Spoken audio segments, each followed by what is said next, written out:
libo-libo na ang dumalaw sa Manila North Cemetery ngayong bisperas ng Undas. Ayon naman sa NCRPO, nasa 12,000 na mga pulis ang nakadeploy para sa pagbibigay ng seguridad para sa mga dadalaw sa iba't ibang sementeryo sa Metro Manila.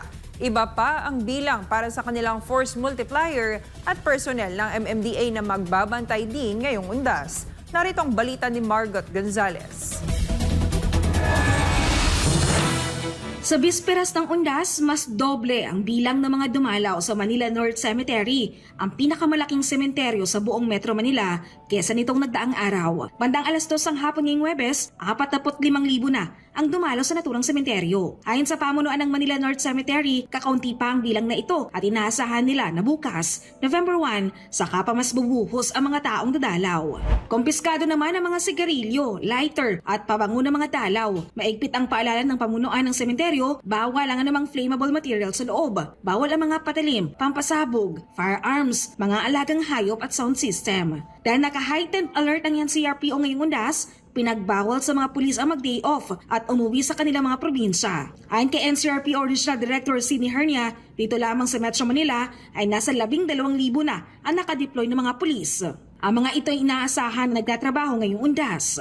Naayon naman sa aming security plan, deployment plan namin, yung aming mga naitalaga ng mga personnel sa iba't ibang areas.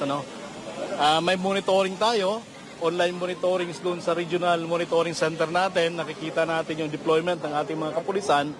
So ako ngayon bumababa, I just would like to see kung talagang nagmamatch yung ating nakikita sa ground doon sa ating online monitoring center. So far, maganda naman, nagmamatch naman siya.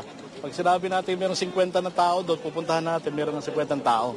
Sa ngayon, generally peaceful ang sitwasyon sa buong Manila North Cemetery. Ang paalala lang ng NCRPO sa mga dadalaw sa araw ng Undas, pag iniwanan po natin yung ating bahay sa mga subdivision, siguraduhin po natin na secure yung ating mga bahay. Kasi baka doon naman yung ating mga kababayan na mga may plano, ay doon sila umatake.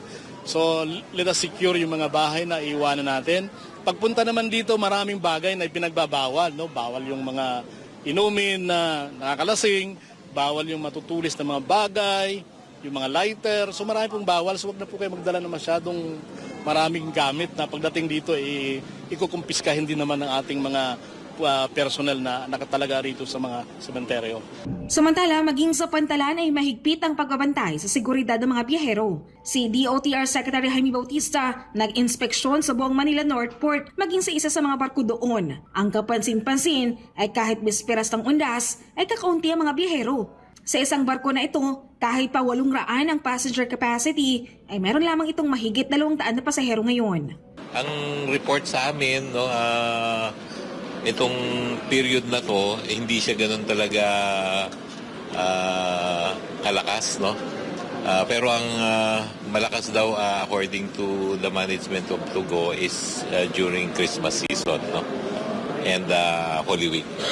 Ayon sa kalihim, may mga pantalan ang sarado ngayon, lalo na yung mga tinamaan ng bagyo. Mahigpit daw ang mga utos ng DOTR ngayon sa Philippine Coast Guard na bantayan ang lahat ng barko na maglalayag ngayong Undas. Siguraduhin na yung inspection ng vehicle, mga vessels ay tama, sigurado na seaworthy, and also ang OTS naman, yung Office of the Transport Security, together with PPA, ang instruction namin ay siguraduhin na secured din yung mga vessels. Doon sa ibang mga ports meron, for example doon sa norte, malakas ang ulan doon, merong bagyo, so sarado yung mga ports doon. Para sa Diyos at Pilipinas Kumahal, Margot Gonzalez, SMNI News.